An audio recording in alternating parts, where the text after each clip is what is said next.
4 দিন গেল, 5 দিন গেল, যে দিন নবীজির বয়স 8 বছরকার, ওরে আল্লাহ, সেই দিন দাদু দুনিয়া থেকে চলে গেলেন। তাইলে যখন মায়ের পেটে 6 মাসে বাপ দুনিয়া থেকে চলে গেছেন, নবীজি আব্বাকে দেখতে পাইনি। যখন নবীজির বয়স 6 বছর, তখন দুনিয়া থেকে মা চলে গেছেন, মার আদর পেলেন না। যখন নবীজির বয়স 8 বছর, এবার দাদু দুনিয়া থেকে চলে গেছেন। দাদু মারা যাবেন, সমস্ত বেটাকে ডাকতে বলছেন, বেটারে, কে আমার কলিজার টুকরা আদরের পোতটার তোমরা আদর করবে রে বেটা, কে তার লালন পালন করবে? এই করতে করতে দাদু ডাকতে বলছেন বেটা আবু তালেবকে, এ আবু তালেব, তোমার ভাতিজা মোহাম্মদ বিন আব্দুল্লাহর দেখাশোনা তোমাকে করতে হবে, ইয়ার লালন পালন তোমাকে করতে হবে, ইয়ার দেখাশোনা তোমাকে করতে হবে, নিজের সন্তানের মতন তাকে তোমাকে আদর দিতে হবে। ও বেটা আবু তালেব, আমি তোমার আব্বা জান আব্দুল মুতাল্লিব বলে যাই, বেটারে, তুমি না খায়া থাকবে, কিন্তু তোমার ভাতিজাকে তুমি খাওয়াইয়া রাখবে, তাকে কষ্ট দিও না, তাকে খাবারের কষ্ট দিও না, এটা মা হারা বাপ হারা ছেলে, খবরদার খবরদার, তাকে তুমি কষ্ট দিও না। আবু তালেব নিজের ছেলের থেকে বেশি আদর করতেন নবীজিকে। দাদু দুনিয়া থেকে চলে গেলেন। আচ্ছা, একটা কথা বলো আপনাকে, ছোট বয়সে বাপ চলে গেলেন, 6 বছর বয়সে মাও চলে গেলেন, 8 বছর বয়সে দাদু চলে গেলেন, আল্লাহর লীলা খেলা কি মানুষ বুঝতে পারে? কেউ পারে না বুঝতে, জীবনে কেউ আমরা পারবো না আল্লাহর লীলা খেলা বুঝতে। এই জন্য আল্লাহ তাবারক ওয়া তাআলা হয়তো মত দিয়ে দিলেন, যখন নবী বড় হয়ে নবী হবেন, দাওয়াত যখন দিবেন লোকেরাকে, তখন লোকেরা এই কথাটা না বলতে পারে যে এই তুই পরের বাড়তে খায়া পিন্দা মানুষ হয়েছিস, বা তোকে তো আমি মানুষ করেছিস, আর আই তুই আমার খেলাফে কথা বলতে আসছিস, এরকম যাতে কেউ না বলে। এই জন্য আল্লাহ তাবারক ওয়া তাআলা কোরআনে বলছেন, ফাআম্মাল ইয়াতীমা ফালা তাকহার, এ দুনিয়ার মানুষ, ইয়াতিম তোমার বাড়িতে আছে, ইয়াতিম পোতা আছে, ইয়াতিম ভাতিজা আছে, ইয়াতিম ভাইগনা আছে, ইয়াতিমকে খবরদার তোমরা ধমক দিও না, ইয়াতিমকে তোমরা ধমক দিও না, ইয়াতিমের তোমরা সম্মান দাও, ইজ্জত দাও, ইয়াতিমের মাল তোমরা খবরদার খাইয়ে লিও না। আল্লাহ রাসূলের একটা হাদিস আছে, দুনিয়ার মানুষ রে, যে মানুষরা ইয়াতিমের লালন পালন করবে, যে মানুষরা ইয়াতিমের দেখাশোনা করবে, আমি নবী আর ওই ইয়াতিমকে পালনেওয়ালা পারওয়ারিশ করনেওয়ালা ওই লোকটা জান্নাতের ভিতরে থাকবো।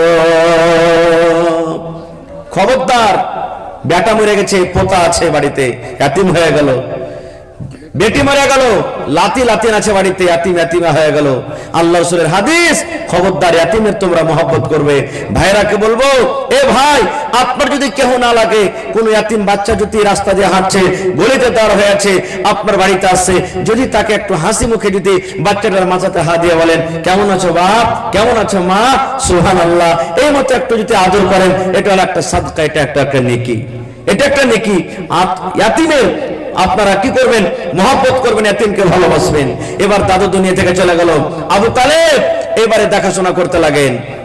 এত মহব্বত, এত ভালোবাসা, আবু তালেব যেখানে যায় ওখানে নবীকে সাথে করে নিয়ে যায়, যেখানে যায় ওখানে সাথে করে নিয়ে যায়।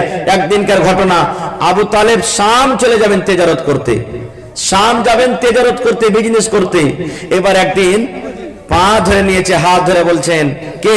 ছোট্ট বাচ্চা মোহাম্মদ, চাচা আমিও আপনার সাথে যাব, আমিও যাব আপনার সাথে। চাচা বলছেন, না রে ভাতিজা, তুই আমার সাথে যাস না, রোদের সময়, গরমের সময়, ভাতিজা রে তুই যাবি, পুড়ে যাবি, তোর শরীরটা কালো হয়ে যাবে, তুই হাঁটতে পারবি না, ছোট ছেলে যেতে পারবি না, যাস না। কিন্তু বলছে, না চাচা, এবারে কিন্তু আমি যাব, এবার আপনার সাথ আমি ছাড়বো না। বলেন, আপনি চক যাবেন, আপনার ছেলেরা যদি সাইকেল ধরে লাই, মোটর সাইকেল ধরে লাই, চাক্কার আগা দিকে খাড়িয়ে যায়, পিরন ধরে লাই, যতক্ষণ না নিয়ে যাবে ছাড়বো না। আপনি নিয়ে যাবেন না, যাবেন না? হ্যাঁ, বলছে যে নিয়ে যেতে হবে, বেকার। তখন আবু তালেব বলছেন, ঠিক আছে, যখন তুমি যাইবে তো চলো আমার সাথে। এবার হাঁটতে হাঁটতে হাঁটতে হাঁটতে হাঁটতে হাঁটতে, সুবহানাল্লাহ, রাস্তা দিয়ে হাঁটছেন, হাঁটতে হাঁটতে হাঁটতে হাঁটতে হাঁটতে হাঁটতে এবারে একটা জায়গাতে এবারে আরাম করার জন্য একটা গাছের তলাতে যেমনই বসা, রাস্তাতে একটা ইহুদিদের আলিম, যাকে রাহিব বলা হয়, ওই ইহুদিদের আলিম ঘর থেকে ভালোভাবে কোনোদিন বাড়াই না, কোনো কাফেলাকে দেখা বাড়াই না। এইবারে যখন কাফেলাটা দেখেছে, 1 পা 2 পা 3 পা করে হাঁটতে হাঁটতে হাঁটতে হাঁটতে হাঁটতে হাঁটতে এবার কাফালাতে চলে এসেছে, জামাতের লোকের কাছে এসেছে। জামাতের লোকের আসার পর মোহাম্মদের চেহারা, দয়ার নবীর চেহারা, দয়ার নবীর মুখখানটা দেখে এবার বলছেন এই ছেলেটার বাপ কে? এই ছেলেটার বাপ কে? কে ছেলেটার গার্জিয়ান? ছেলেটার বাপ কে? ছেলেটার মালিক কে?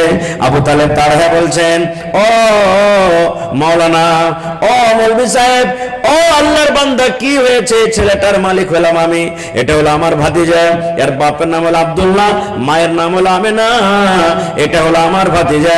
এবার রাহিব জিজ্ঞাসা করতে লাগলো তোমাদের বাড়ি কোথায়? না তো বলছে মক্কা। তখন নবীজির বয়স কিন্তু মাত্র 12 বছর।